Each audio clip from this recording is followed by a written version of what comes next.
Então, Deus, ao longo desses anos todos, tem sido muito generoso com a gente, muito generoso. E entre inúmeros irmãos, pessoas, famílias, nos anos 80, Deus colocou na nossa vida o pastor Ivan Nunes. E eu quero dizer que em 1980, se existia um cara invocado, era eu.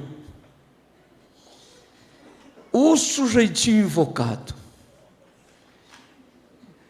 Isso já vão fazer 40 anos. E numa ocasião dessas, eu estava pastoreando, começando o trabalho em Bagé. E o pastor Ivan foi a Bagé com o pastor Orlando Miranda. E o trabalho estava começando lá. E tinha chegado para estar conosco lá o pastor Paulinho Sarmento. E o pastor Ivan, naquela ocasião, era o presidente de nossa convenção. E ele estava com desejo de levar o pastor Paulinho para pastorear a igreja em Caxias do Sul. Isso nos anos 1980.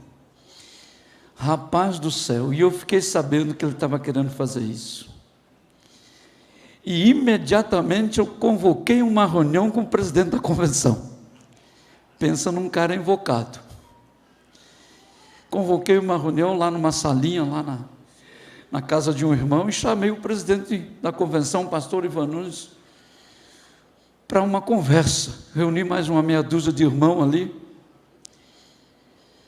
e disse para ele o seguinte: escute aqui, o senhor quer levar o pastor fulano para Caxias do Sul?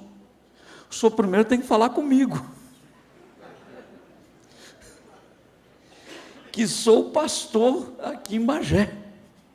Arrasou, galo velho. E ele olhou para a minha cara, rapaz, e disse assim, nunca esqueci: eu sou o presidente da convenção, eu não preciso tirar o chapéu para entrar em tudo que é lugar. Eu digo, mas por que essa terra não se abre e eu não sou engolido vivo?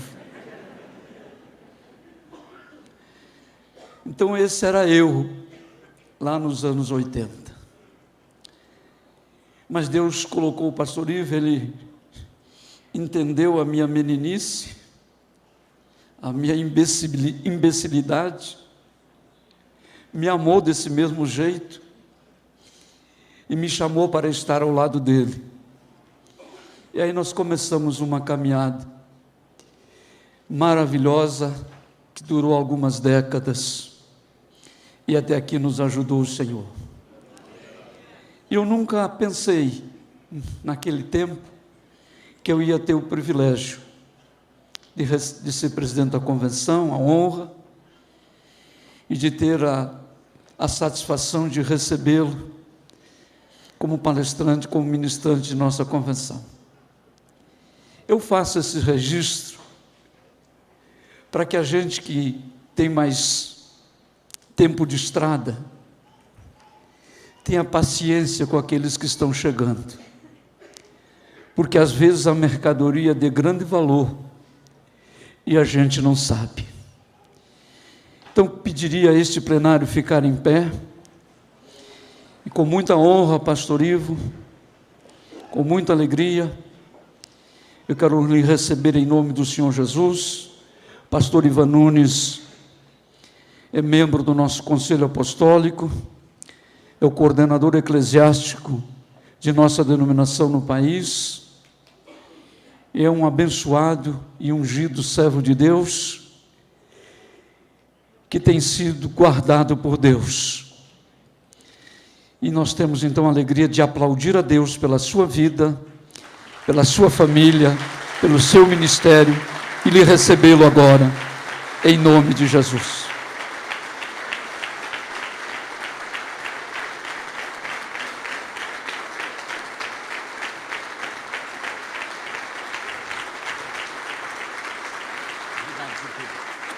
Tu sabe que o que eu falo é de coração. E meu pai já te via aqui em cima, sabia? Paz do Senhor? Amém. Que coisa boa estar aqui. Sabia? É uma delícia, uma bênção de Deus. Podemos sentar, queridos.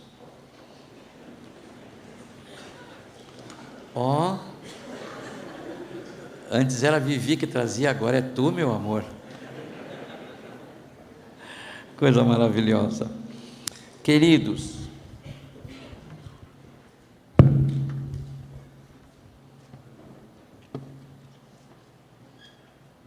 tudo isso que o pastor João Manuel falou é história.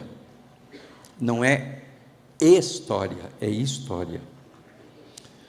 E eu me lembro dessa data, pastor João. Mas eu também era um presidente meio menino, né? Primeiro presidente do Rio Grande do Sul, sem muita experiência. Se hoje eu não te diria, eu sou o presidente da convenção, eu te diria, meu velho, tu tem razão, me perdoa, mas não faz outra vez.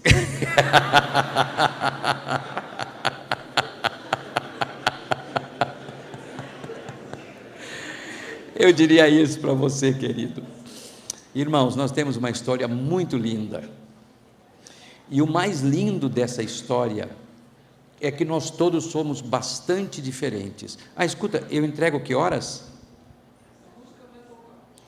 Pô, mas quando a música toca recém, falta meia hora. Falta quanto? 10 minutos? Puxa vida, Senhor, mas me diz aqui para eu poder. São 10h48. Até o meio-dia e meio, tá bom? Ao meio-dia, tá. Então, queridos, nós temos uma história muito linda, tanto aqui no estado como a nossa história no território nacional. E eu, o pastor João Manuel, pastor Orlando, pastor Bergamin, pastor Pedro Cortez, tivemos no momento mais crítico da nossa história. Quem segurava as broncas era pastor Olavo Nunes, porque o missionário Manuel de Melo disse: Olavo, eu sou o evangelista da obra, e tu é o pastor presidente, te vira. Eu nunca vi um líder, fundador de uma obra fazer isso, nunca vi, só missionário Manuel de Melo, nunca vi, alguém com todo o poder na mão, com toda a razão na mão, com tudo na mão, ele sendo o fundador, ter uma atitude tão nobre e crente como essa, nunca vi, só ele e meu pai. Quando o pastor Olavo morre, eu era o vice-presidente da convenção, não do conselho, e presidente da nossa convenção. Ficamos sem pai, sem mãe. O missionário disse: eu não assumo, você é o presidente. Graças a Deus eu me cerquei de homens obedientes, amorosos, de cabeça e crentes, que reviramos esse país de ponta a ponta, de leste a oeste, de sul a norte, e hoje a obra está como está. Não é por nossa causa, é porque Ele achou alguém que disse: pode me usar, só isso. E o meu amigo João Manuel caminhou comigo por esse Brasil, não é, João? Te lembra? Eu tive em Juí, agora eu vi a máquina onde tu batia os projetos de estatuto que mudava toda semana, te lembra? Uma máquina, Olivetti, né? E ele grudado naquela máquina, batendo. Eu tenho o estatuto até hoje. E nós levava para a reunião, daqui a pouco mudava tudo, era uma tristeza. Até nós conseguirmos aprovar, e para aprovar, que bronca, né, João? Quase que apanhamos. Quase que entramos no laço. Mas macho é macho, né, João? Aguentamos no osso do peito. Aí aprovamos.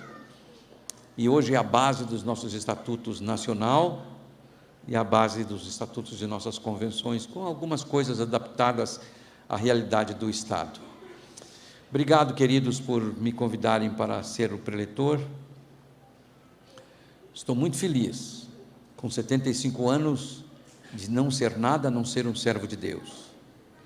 Não sou mais presidente nacional, não sou mais presidente de convenção, não sou mais presidente da igreja, só mando na Marlene agora. Quando ela deixa.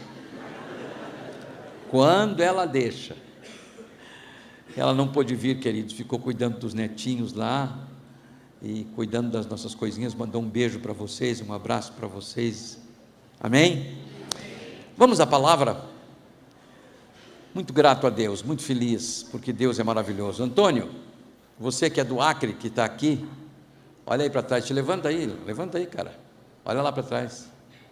Ó, a nossa convenção já foi do tamanho da do Acre, sabia? Quando tu voltar para lá, meu filho, trabalha, hein? Tu está só sendo treinado aqui.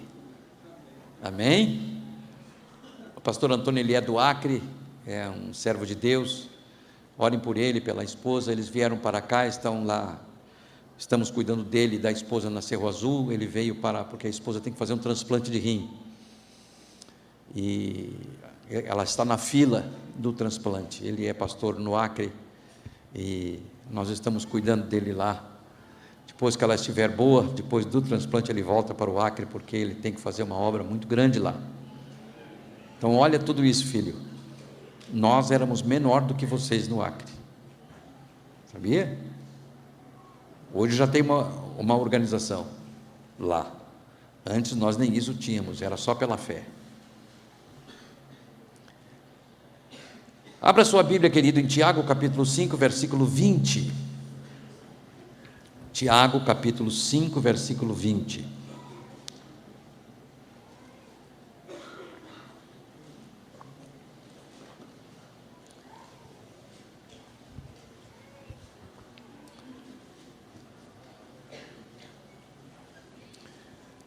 Eu vou ler em duas versões, na versão NVT e na versão NVI.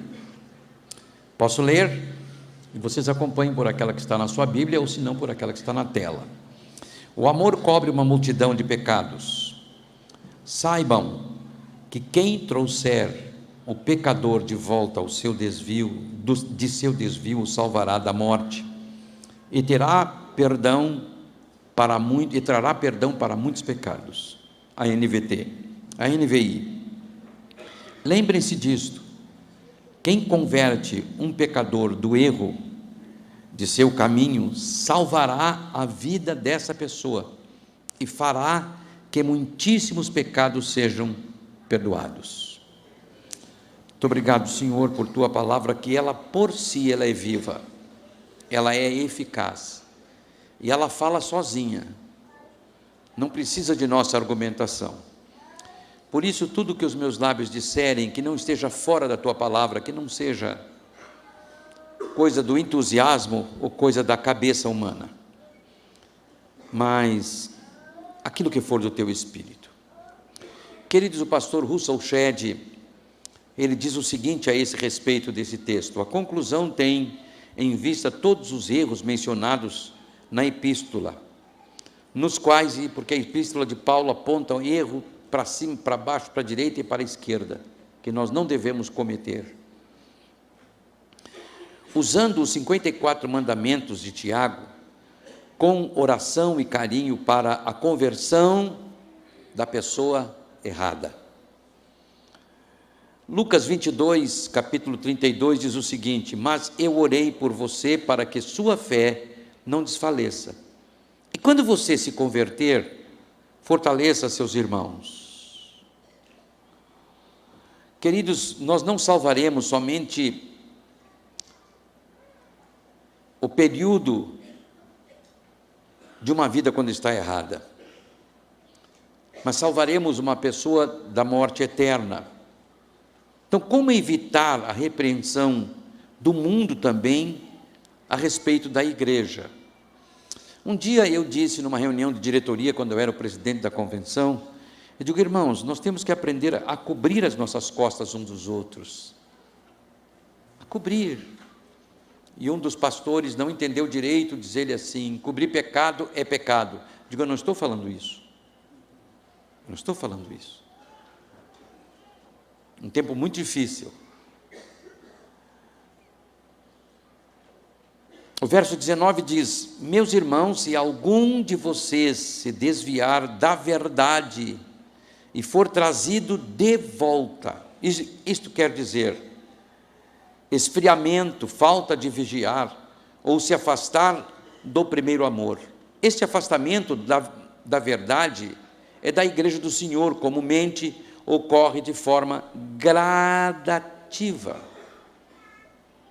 Isso não é pular daqui lá embaixo. A pessoa que erra, a pessoa que peca, a pessoa que se afasta da linha certa, do corredor divino, ele não desaba, ele vem descendo degrau por degrau. E nós sempre pensamos, queridos, em adultério, roubo. Não, irmãos. O cara roubou, errou, mas ele tinha uma necessidade,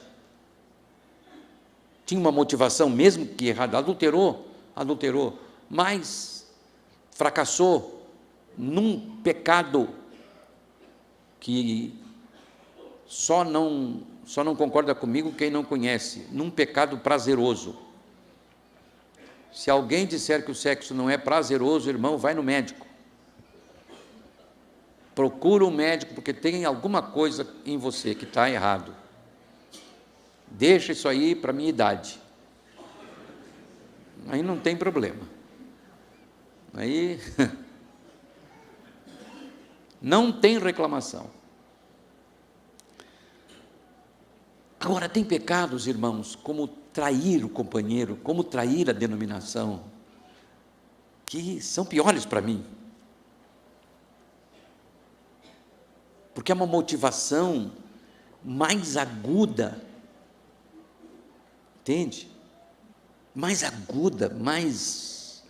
parece que a faca entra mais fundo. Então, afastamento e afastamento. Em Hebreus capítulo 12, versículo 15 diz: cuidem uns dos outros, para que nenhum de vocês deixe de experimentar a graça de Deus. Fiquem atentos, para que não brote nenhuma raiz venenosa de amargura, que cause perturbação, contaminando a muitos, inclusive você.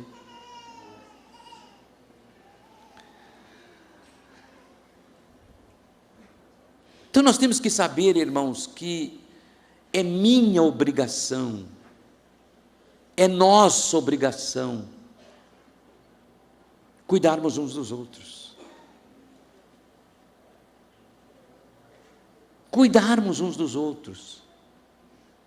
Nós temos tão pouca paciência com as pessoas que erram, com as pessoas que tropeçam, com as pessoas que nos traem, com as pessoas que não concordam conosco, com as pessoas que entram por caminhos estranhos ao nosso conceito e também ao princípio bíblico. Gozado, como somos diferentes de Jesus. Carla, você que vai para Israel e a gente conhece muito bem com seu esposo, aquela terra, o palmilhar de Jesus. Jesus dizia para Pedro, irmãos, ó, que cara, eu estou orando por ti, tá? Eu já sei que tu vai pisar na bola. Sabe qual foi o pecado de Pedro? Mentir, trair. Pastor Roberto, isso dói demais. Jesus disse: mas eu orei por ti, rapaz, eu estou orando por ti, para que tua fé não esmoreça, não desfaleça. Oh, meu Deus do céu, a gente sabendo que o cara vai errar, e diz: não te preocupa, eu sei que tu vai fazer isso, mas eu estou orando por ti, para que mesmo você fazendo isso, tua fé não desfaleça. É esse exemplo que você tem que seguir, que eu tenho que seguir. E quando você se converter, essa parte B desse versículo é fantástica. Como que Jesus vai dizer isso? E quando você se converter, mas vem cá, o cara estava andando com Jesus há quanto tempo? Há quanto tempo esse sujeito estava andando com Jesus? Mas é que ele era um João Manuel, um Inva Nunes, aferventado, resposta na ponta da língua, sentado na cadeira da razão. Eu sei que nenhum de vocês são assim, mas eu me conheço. E o João Manuel já disse como é que ele era, não preciso nem falar. E o Senhor disse assim: eu sei, cara, que tu vai errar. Eu sei que tu vai me trair. Eu sei que tu é aferventado. Eu sei que tu é sanguíneo.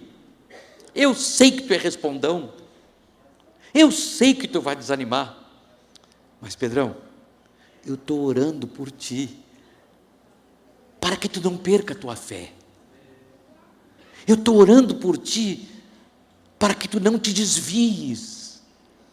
Agora, ouve o que eu estou te dizendo, cara. Quando tu te converter desse teu temperamento azedo, desse teu temperamento, como diz os gaúchos, retovado, dizia minha avó, retovado, quer dizer, coiceiro, o dono da razão. Quando você se converter disto, fortaleça as minhas ovelhas, os seus irmãos. Oh, queridos, como nós precisamos ainda de conversão. Conversão da nossa posição de líder. Às vezes eu vejo certos pastores, eu fico rindo da cara deles. Eles são chamados pelo nome disso. Escuta aqui, ó, psiu, baixa a bola, pastor fulano de tal. Eu digo, ih. Meu nome não é pastor, irmãos, o meu nome é Ivan Nunes. Para ser sincero, hoje eu nem mais pastor sou, porque eu não estou mais pastoreando nenhuma igreja. Eu pastoreio alguns pastores que me pedem. Pastor é função, que alguns serão separados para essa função. Diácono e presbítero é consagração, é unção. Pastor é função. Meu nome é Ivan, se me chamar de Ivan está bom. Agora, se me chamar de Ivone, eu digo, irmão, para lá um pouquinho.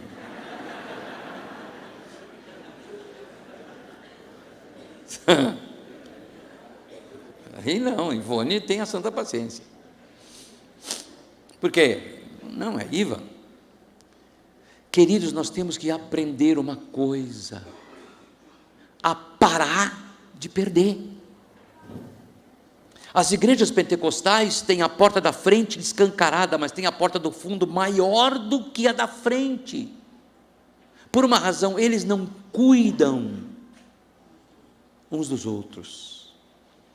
Eles não têm esse discernimento de dizer, eu estou orando por ti, eu sei que tu vai pisar na bola.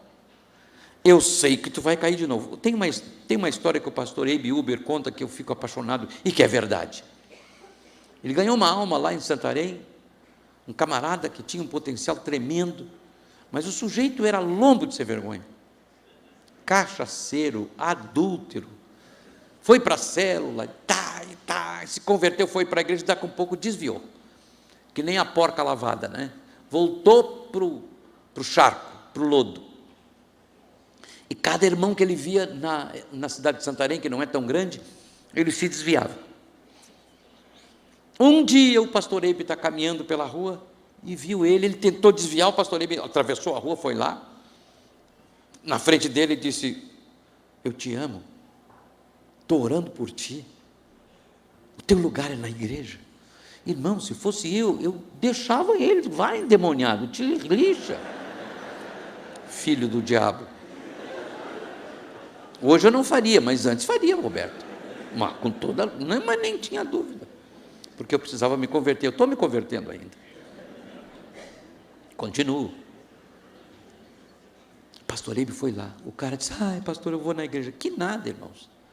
Aí voltou para a igreja, 2 meses depois, ou 1 mês depois, sei lá quanto tempo, ele voltou para o pecado de novo. Isso aconteceu, pastor João, umas 5 vezes, ou 4 ou 5 vezes. Pastor Abe não desistiu do sujeito, hoje ele é um dos seus principais pastores. Você precisa reconhecer os Pedros da sua igreja, você precisa reconhecer os Joãos, os João da sua igreja, você precisa conhecer os Mateus da sua igreja, você precisa conhecer pelo Espírito de Deus os Lucas da sua igreja. Não os dispense tão fácil, não diga como nós dissemos no passado, sai 10 mas eu ganho 20, aqueles 10 vão para o inferno. Você sabe o que é o inferno? Você sabe o que é o inferno? É coisa terrível, É inimaginável, com tudo que a Bíblia diz, mas é inimaginável o sujeito viver eternamente na unha do diabo. Se o diabo judia hoje, imagina ele feroz, também condenado ao inferno junto com o ser humano. E a Bíblia diz que o inferno foi feito para o diabo e seus anjos, não foi feito para o homem. Imagina o sofrimento. Por isso que a Bíblia diz: quem ganha almas, sábio é. Não desista, não jogue fora. Se a pessoa sair, bote a igreja de joelhos, bote a igreja a jejuar. Se ele se lambuzar no pecado de novo, se ela se lambuzar no pecado de novo, vai, insiste, não desista, como Jesus não desistiu de Pedro. Cara, eu estou orando por ti, para que a tua fé aumente. Agora, rapaz, quando tu te converter, fortalece os teus irmãos. Essa frase me encanta, a fé, a convicção do verdadeiro pastor. O meu pai, irmãos, nunca desistiu do meu irmão, e bota sujeito sem vergonha naquele. Bota sujeito que, olha, irmãos, ele só valia como pessoa, agora como pai, como marido, irmãos, o sujeito era adúltero até pelas unhas. Como diz o ditado, não escapava nem grampo de arame farpado. Foi tremenda. Adúltero, não pagava as contas. E Jesus, e o pai nunca desistiu dele. O cara não prestou para nada, irmãos, nem para ser crente, mas foi salvo antes de morrer. Ele está me esperando lá, porque quem ganhou ele para Jesus no leito de enfermidade foi eu. E ele confessou Jesus antes de morrer. Não desista das pessoas. Naquela época, quando eu falei com o pastor João Manuel, meu pai já deslumbrava nele um líder, e dizia: o João Manuel vai ser um líder, tu vai ver. Eu não acreditei.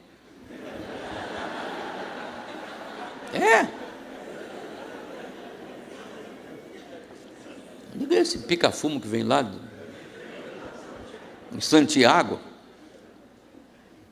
Eu acreditava que o Orlando seria um líder, mas não prestou para nada, infelizmente. Mas o meu pai já deslumbrava: esse moço, Deus tem os seus olhos sobre ele. É essa visão que nós temos que ter. Nós temos que enxergar, porque nós somos responsáveis, nós somos os pastores, nós somos os líderes. Você é o líder daquela igreja. Não bote as ovelhas fora, não desista delas. Vai para o joelho orar, mesmo que ela te fira, mesmo que a ovelha se volte contra você, você não pode se voltar contra ela. Jesus não se voltou contra Pedro, pela atitude dele. Vai ver se Jesus, depois de Pedro negá-lo, chegou lá na praia e disse: tu é um ensaboado, né, meu? Tu é um casca de ferida, cara. Eu vou te perdoar, mas eu tenho vontade de te enfiar a mão nessa fachada, seu mentiroso. Jesus não disse nada disso. Agora, pastor Roberto, que vontade que a gente tem de descarregar em certas pessoas todo o nosso azedume, todo o fel.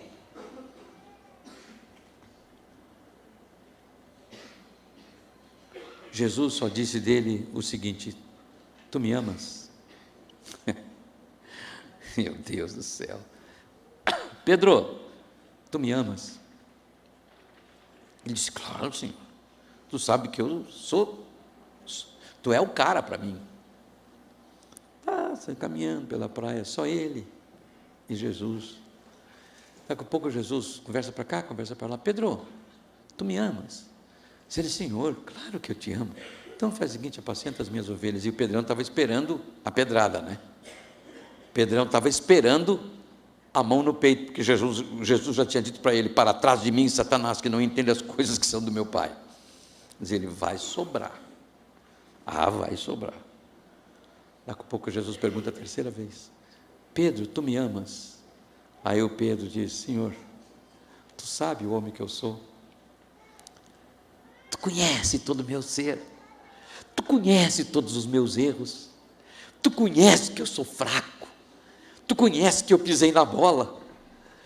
Senhor, tu sabes tudo, quer dizer tudo. Tu conheces tudo em mim, Senhor. Jesus disse: então apacenta os meus cordeirinhos. E Jesus não falou mais nada, mas Pedro foi transformado em vilão, numa preciosidade. Se eu tiver esse discernimento, se você tiver esse discernimento, nós vamos fechar a porta dos fundos da igreja, e ela não vai inchar, ela vai crescer. Só vamos perder os Tobias, os Sambalates, nós só vamos perder o Safira e Ananias. Esses aí, eles vão morrer mesmo, eles vão ser alijados. Só vamos perder os Alexandre Latueiros. Olhemos como este perigo é eminente para esta vida. 2 Pedro, capítulo 2, versículo 22 e 23, e 20 a 22, e quando alguém escapa da maldade do mundo, ao conhecer nosso Senhor e Salvador, Jesus Cristo, mas depois se deixa enganar e se escravizar novamente pelo pecado, está pior que antes. Teria sido melhor nunca haver conhecido o caminho da justiça do que, conhecendo, rejeitar a ordem recebida para viver de modo santo. Nele se confirmam os provérbios: o cão volta a seu próprio vômito. 12. E a porca lavada volta a revolver-se na lama. Irmãos, a condição dessa pessoa que nós estamos a fim de corrigir, a fim de mandar embora, a fim de deletar da nossa oração, a condição dela é essa pessoa vai para o inferno.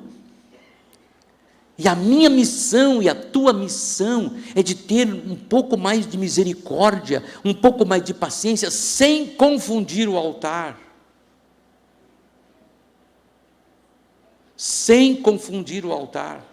Não se conserta vidas que estão se estragando ou estragadas no altar. Se conserta no banco. Se conserta amando. Se conserta mostrando o amor que a igreja tem por aquela pessoa. Porque o amor cobre o quê? Multidão de pecados. O amor de quem? O amor de Deus. Deus ama através de quem? Através de nós. Deus ama através de nós, pastor Carlos. Deus não desce do céu e mostra-se para a pessoa: eu sou amor. Não. A pessoa reconhece: esta pessoa veio da parte de Deus para me amar. Vocês já sustentaram alguém que se desviou e entrou por caminhos terríveis? Eu já. Pastor João Manuel, pastor Roberto já. E alguns de vocês já. Eu quero dizer para vocês, dá resultado. Eu quero dizer para vocês, às vezes demora, mas dá resultado. Porque salvando uma alma do inferno, nós vamos cobrir uma multidão de pecados. Olha que coisa, que mistério. Que mistério, João Manuel. Que mistério. Conseguimos caminhar 1, 2 milhas, como Jesus fez com Pedro quando ele mentiu, negou o seu Salvador e voltou a pescar. Se tu me amas, apacenta as minhas ovelhas. Como eu tenho dificuldade para fazer isso, irmãos. Em certas situações eu fico com tanta raiva, eu confesso isso para vocês. Em certas situações eu fico tão indignado, com tanta raiva, que a minha vontade é de virar o camarada assim, de costas, e sentar-lhe o pé naquela parte fofa dele. Não, o que eu vou fazer? Eu não posso dar uma aqui de santarrão? Verdade, não estou brincando, é a vontade às vezes que eu tenho. Eu digo, Senhor, tem misericórdia de mim. Aí eu chego em casa, a Marlene disse, eu faria isso. Eu digo, eita droga, Senhor. Está confirmado. Está confirmado. Se eu disser para Deus, confirma pela boca da Marlene, então é coisa feia.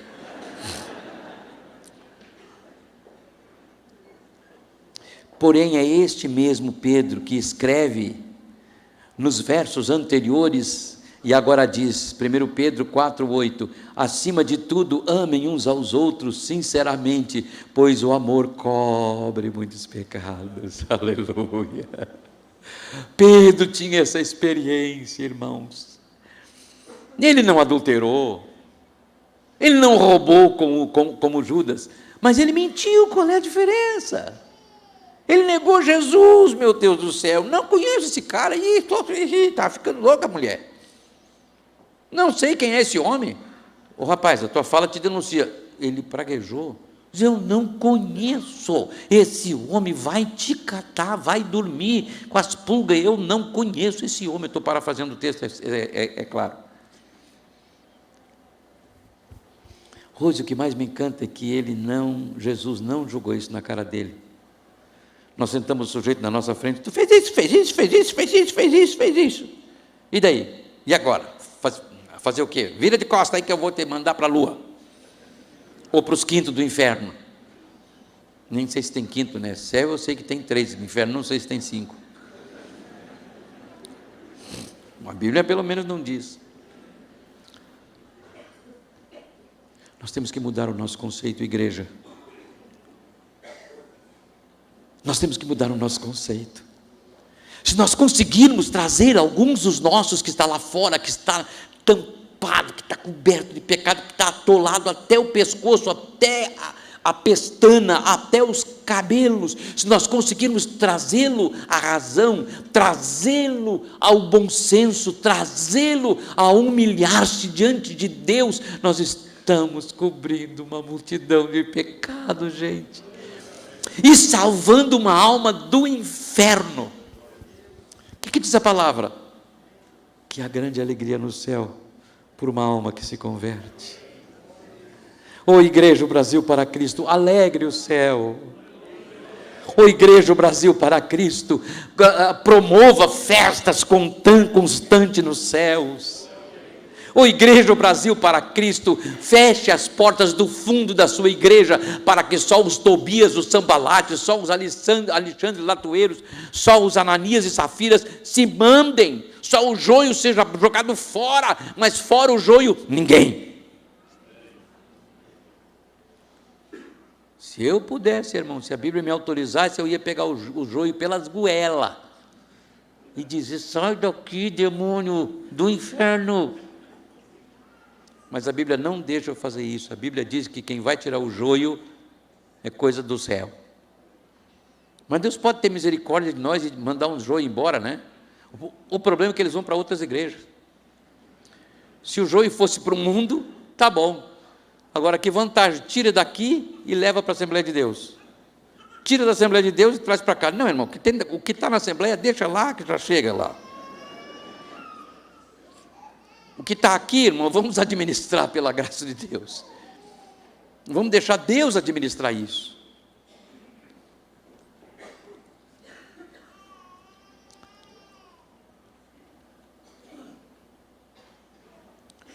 Podemos entender como o amor de Deus perdoa pecados por meio do sacrifício eficaz de Cristo, e não somente o nosso amor que oferecemos a fim de restaurar tais vidas, mas por causa do amor de Deus. O que perdoa essa multidão de pecados é o amor de Deus, através da sua igreja. Vou repetir, Brasil para Cristo, vamos provocar festas no céu, grandes festas no céu, aleluia. Vamos promover que muitos pecados sejam perdoados. Primeiro, teremos que ter um sentimento de necessidade. Tiago, quando fala isso, irmãos, e quando ele encerra esta sessão, ele está falando sobre a oração. sobre a oração.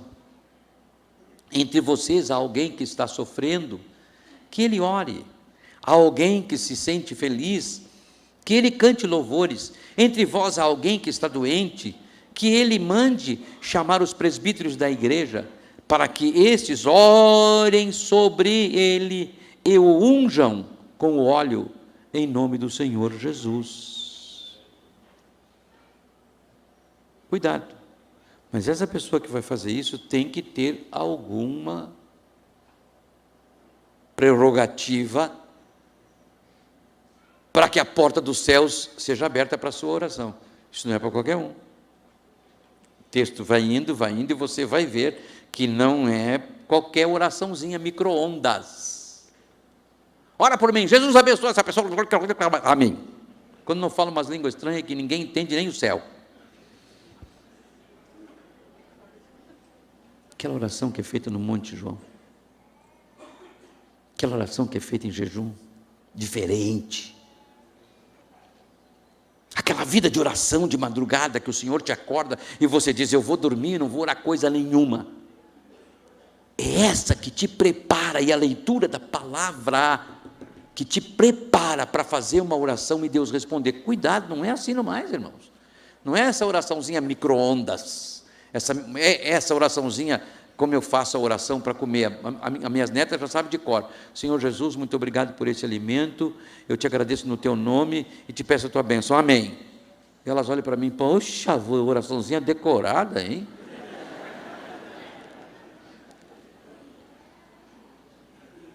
Às vezes eu mando elas orar e elas oram a mesma oração e eu digo para elas só, dizer igual a tua, avô.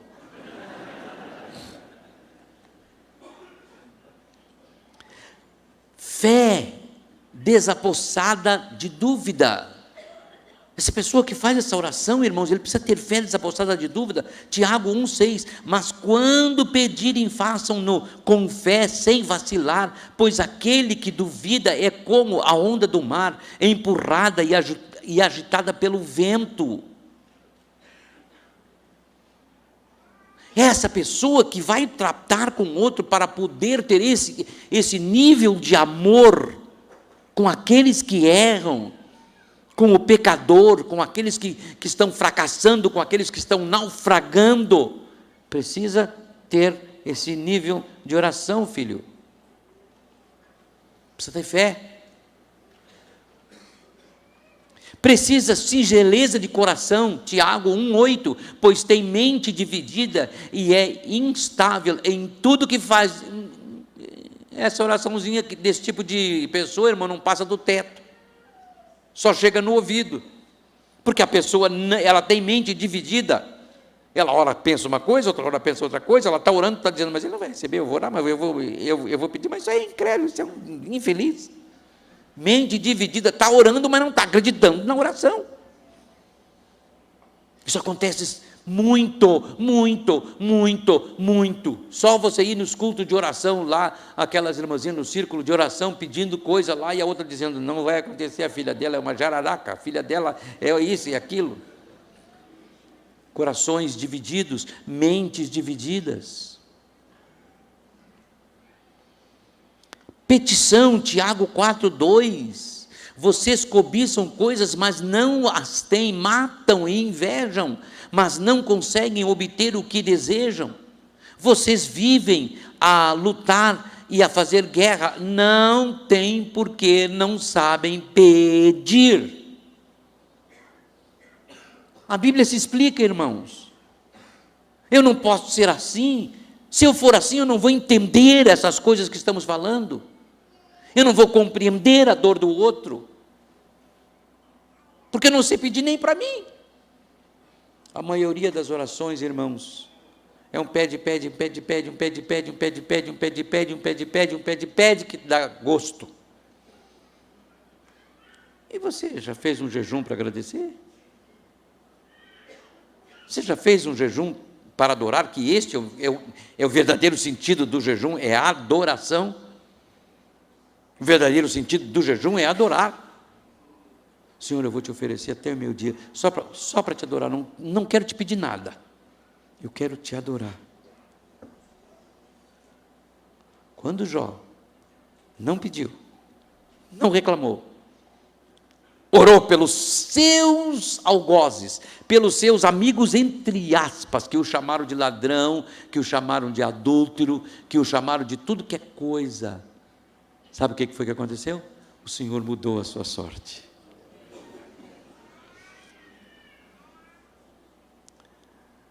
A finalidade de nossas orações deve estar de acordo com a vontade de Deus. Tiago 4,3, quando pedem, não recebem, pois pedem por motivos errados para gastar em seus prazeres, pedem egoisticamente. Mas quando você cuida dos outros, quando você alegra o céu, quando nós como pastores, presbíteros, diáconos, obreiros e crentes, aprendemos a cuidar dos outros com amor, com outro tipo de coração, a nossa oração sobe ao céu, queridos, e Deus nos abençoa com bênçãos que nós nunca pedimos ou imaginamos receber.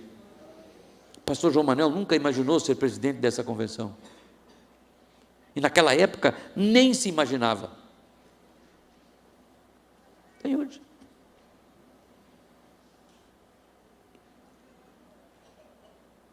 Verdade ou não, João? O João só botava água nas nossas mãos. Só isso. Eu estou elogiando o João? Não, irmãos. Estou dizendo para vocês que o dia que Deus quiser outro aqui, Ele põe. Fica frio.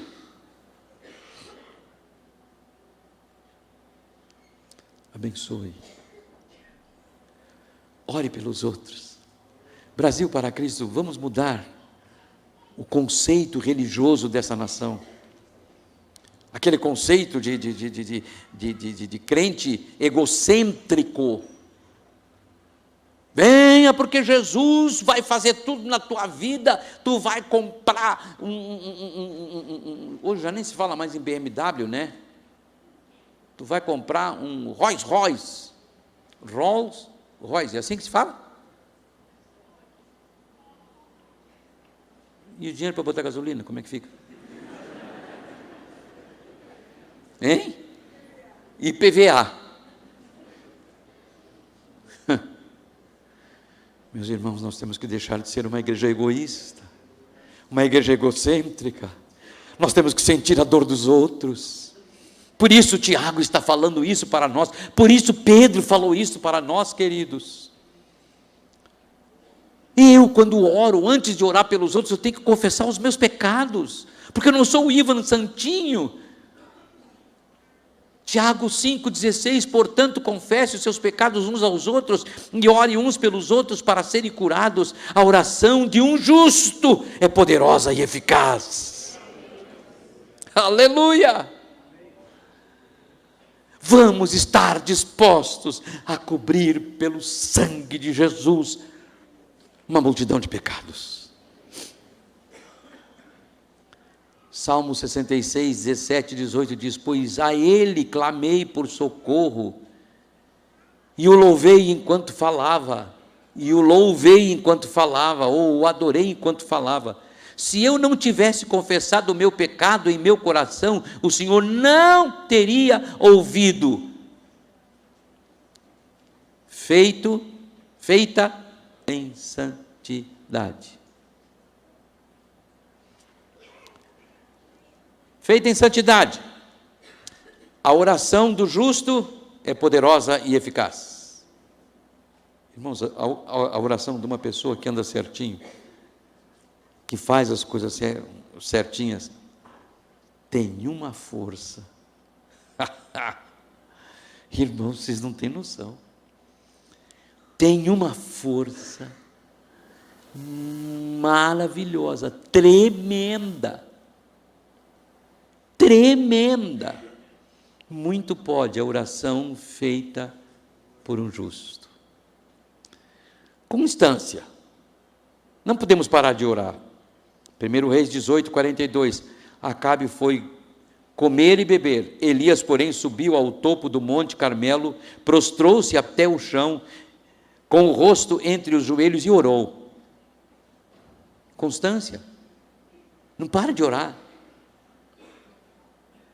Ainda não aconteceu? Continua orando. Esse tipo de oração com fé, com constância. Que mais? Com santidade, com confissão de pecados, com finalidade definida no seu, de acordo no seu coração, conforme a vontade de Deus, com singeleza de coração, com fé.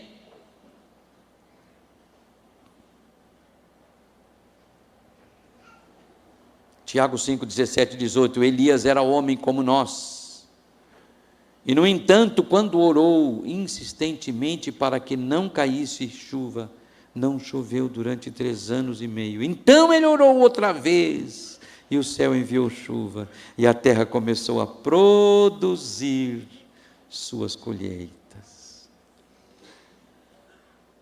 Oração de um justo. Um justo. Pastor Roberto, nós temos aqui hoje mais ou menos quantas pessoas? Mais ou menos, um chute. Hein? 800 pessoas. Já imaginou 800 justos orando? Que revolução que não faz? 800 justos. Vamos parar com essas orações, com essa oração egocêntrica, que não passa pelo crivo de Deus. Quando eu tive em 2014 para 2015, 2 infartos, um em 2014 e outro em janeiro de 2015, eu estava na UTI e disse, Senhor, se eu tenho alguma coisa para fazer ainda, se eu sou útil aqui e não terminei o que era para eu fazer, me deixa. Agora, se eu terminei, pode me levar. Que estou pronto. Deus ouviu a minha oração. Eu estou aqui, quem está aqui não é um fantasma, é o Ivan mesmo. Em carne e osso. Está entendendo? Faça a oração segundo a vontade de Deus, e a vontade de Deus é que você tenha um pouquinho mais de paciência, e a vontade de Deus é que você ame o seu irmão, quando ele está bem e quando ele está mal.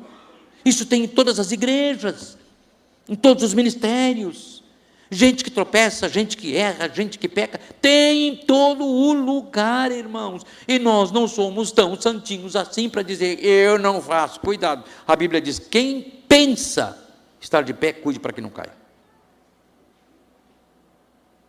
Quem pensa?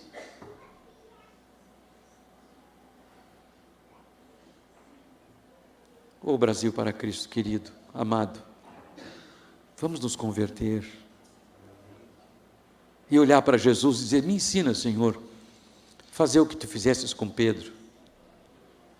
Irmãos, vocês acham que Jesus não sabia que Judas iria traí-lo? Vocês acham? Eu ouvi uma mensagem esses dias que eu fiquei rindo, né? Achei a maior graça. O camarada disse que Judas era milionário, era rico.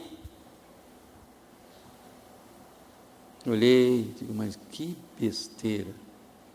Bom, eu já ouvi que José era exportador de madeira. José de Maria. Tu ouviu também, né, Fontoura? É coisa de dar graça na gente.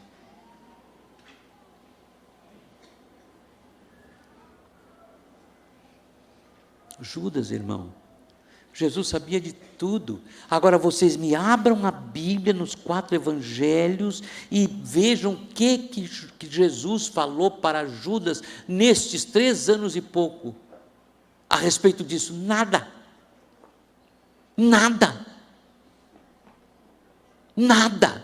Irmãos, se tiver um Judas na sua igreja, deixe ele cumprir o ministério de Judas. O ministério dele é de Judas, deixa ele cumprir. Ele vai para o inferno? Vai. Ah, pastor, o que é isso? É isso mesmo que eu estou dizendo. Jesus ofereceu para Judas tudo o que ele ofereceu para João. Jesus ofereceu para Judas tudo o que ele ofereceu para os seus discípulos. Você vai oferecer para os Judas que você está apacentando tudo que você oferece para a melhor ovelha do seu rebanho. Agora que tem.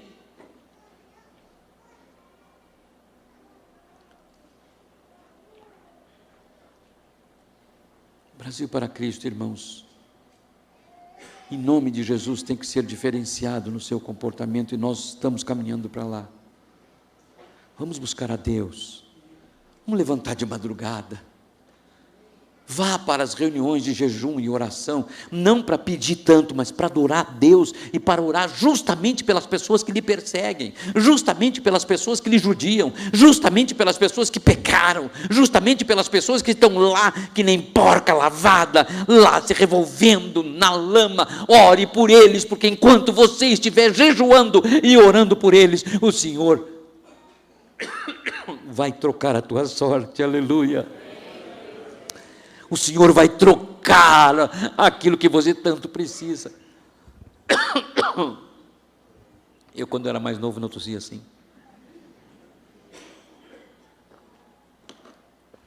Entende? Quando você estiver pedindo, é a coisa mais fácil eu pedir. Mas quando você estiver jejuando, quando você estiver orando, de madrugada, de dia, lá na igreja, a igreja em Porto Alegre, ela é aberta às 6:30 da manhã, até às 8:30 para a oração, e se chegar depois das 9, vai orar também. Mas quantas vezes eu ouço orações tão egoístas?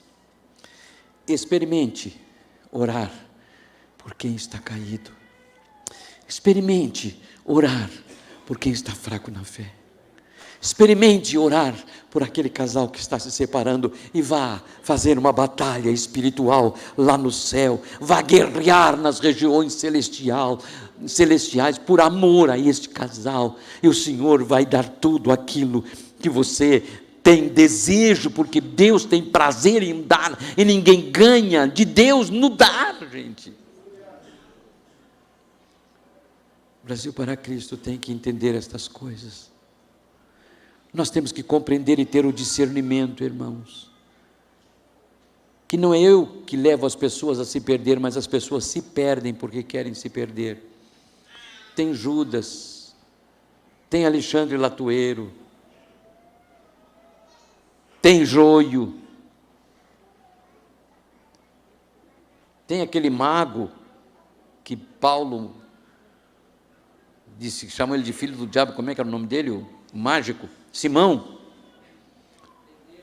Tem Demas. Isso vai ter sempre, gente. Mas, irmãos, quantas vezes Jesus orou, quem sabe por Judas, mas nunca disse para Judas o que ele disse para Pedro, porque ele sabia que Judas era o traidor. Mesmo assim, ele não o discriminou, mesmo assim, ele não o expôs, e no dia que Judas saiu, Jesus disse, aquele que mete a mão comigo no prato, ninguém viu. Jesus foi discreto. Se é comigo, irmãos, eu digo, é esse cachorro sem vergonha aí, ó, esse bagaceiro aí, traidor de uma figa, tu vai para o inferno desgranido. Jesus não fez nada disso, gente. Aquele que mete a mão comigo no prato, ele foi discreto. Judas foi para o inferno com as suas pernas, não tem nem um dedinho nas costas de Judas para empurrá-lo. A única palavra que Jesus disse, o que tens que fazer, faz-o depressa. Já que tu quer, faz logo, cara. Não ponha a mão no ombro dos outros para empurrá-los mais para o inferno, não faça isso. Um certo camarada que me deu um prejuízo muito grande, me judiou demais, me traiu, irmão, uma coisa inominável. Eu fui falar com ele pelo telefone, e ele disse para mim, tu não vai dizer palavra de juízo para mim, né? Me deu um arrepio na coluna. O Espírito Santo falou comigo, ele tem razão, tu não foi escolhido para amaldiçoar, mas escolhido para abençoar. Eu digo, não vou dizer, mas se o Espírito Santo não fala comigo, eu já amaldiçoava o cara. Estava abrindo a boca, João, para dizer, tu vai para o inferno, seu casca de ferida. Espírito Santo me disse, ele tem razão. Deus falando pela boca da mula, hein? Legítima mula. Faça isso. Igreja Brasil para Cristo, você foi chamada para abençoar. Você foi chamada para ser sal. Você foi chamado para ser luz, aleluia. Você foi chamada para ser sal, e o sal é para salgar a terra. O sal é para mudar o sabor, aleluia. A luz é para iluminar aonde? Aonde tem luz? Aonde não tem luz. É para isso que nós somos chamados. Nós temos que aprender com Jesus. Esse mistério extraordinário que o pastor Olavo viu na vida do pastor João Manuel. Ele disse para mim, meu filho, eu não vou ver, mas o João, Deus tem os seus olhos sobre a vida dele. E eu disse para o meu pai, digo, pai está ficando caduco. Esse aqui veio lá de Santiago, está lá em Bagé. Meu pai viu, quando a Marlene estava grávida do Olavo, o pai faleceu dia 25 de dezembro, e o Olavo nasceu dia 29 de dezembro. Ele botou a mão na barriga da Marlene antes de ir para o hospital, e ele não sabia que era menino, hein? Disse, Senhor, eu abençoo o meu neto. Eu abençoo o meu neto, que vai ser teu servo. Esse discernimento que nós temos que ter, irmãos, nós somos ensinados assim. O missionário Manuel de Melo disse, Olavo, eu não sou presidente, eu não sou pastor, eu sou o missionário Manuel de Melo. Eu sou evangelista do Brasil para Cristo, eu vou ganhar almas e tu apacenta. Irmãos, esta visão é uma coisa rara, mas o Brasil para Cristo nasceu nesse caldo de cultura, e nós não vamos mudar, porque é de Deus. Brasil para Cristo nasceu assim, irmãos, sem desejar a primeira posição, mas desejando a posição que Deus nos dá na hora que Ele precisa. Se Manuel de Melo, irmãos, que era o fundador da igreja, fez isso, o Ivan tem que fazer o quê? Você tem que fazer o quê? Chega a convenção, diz para você, você vai ir para outra igreja, você fica duro que nem um poste. Amoleça a sua cerviz. Amoleça a sua cerviz. Deixa Deus ser Deus na sua vida. Aleluia. É melhor obedecer do que sacrificar. Amém? Eu gostaria que você ficasse de pé. Pastor João, tá bom 15 minutos antes? Benção?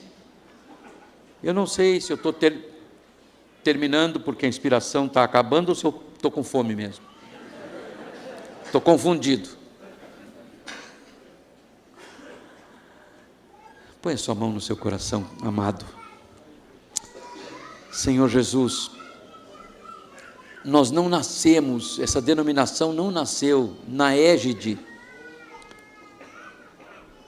de comando militar. Essa denominação não nasceu na égide de ditadura.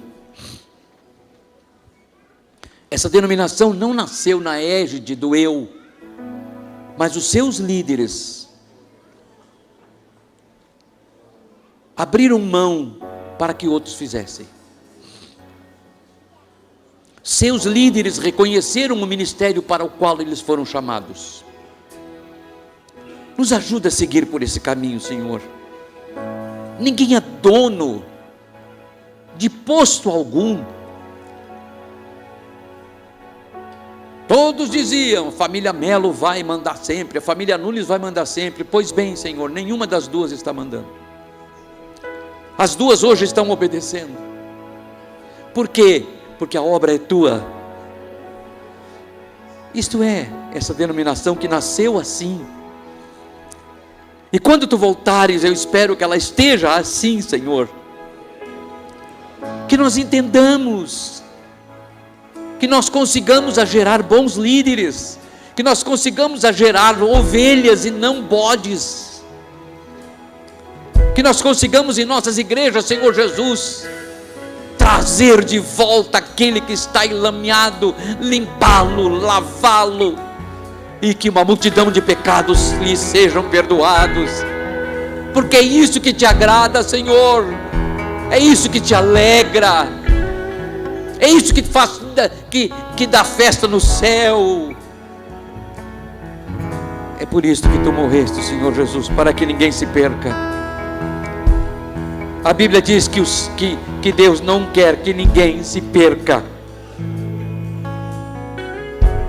Tem misericórdia de nós, Senhor, para que nós não venhamos sair do trilho, para que nós não venhamos sair do rumo, para que nós não venhamos sair, Senhor Jesus, deste Espírito divino que está sobre nós, a partir dos nossos líderes, a partir do fundador da denominação, a partir daqueles que vieram, em nome de Jesus e para a tua glória. Amém.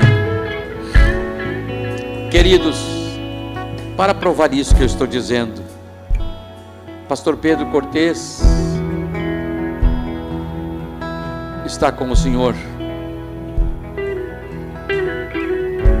Eu não me lembro se quando ele partiu ele estava na presidência de convenção. Eu acho que era o Célio, né? Não estava, era o Célio. Teve o mesmo procedimento. O missionário Manuel de Melo partiu e não era o presidente nacional, era eu. Depois o pastor Orlando foi, entregou para o pastor Luciano entregou para o pastor Orlando entregou para mim, eu também não sou mais. E agora é o pastor Luiz Fernandes Bergamin, que está fazendo um excelente trabalho. O único daquele tempo que está na presidência nacional. O resto tudo passou. E segundo o que eu vejo, segundo o que eu sinto, nós não voltaremos mais à presidência, porque Deus tem centenas de servos seus para poder usar, para ocupar esse santo e bendito lugar. Amém? Amém? Brasil para Cristo, eu te amo. Brasil para Cristo, você faz parte da minha vida e eu faço parte da vida de vocês. Um beijo meu e da Marlene para vocês, ó. Que Deus nos abençoe.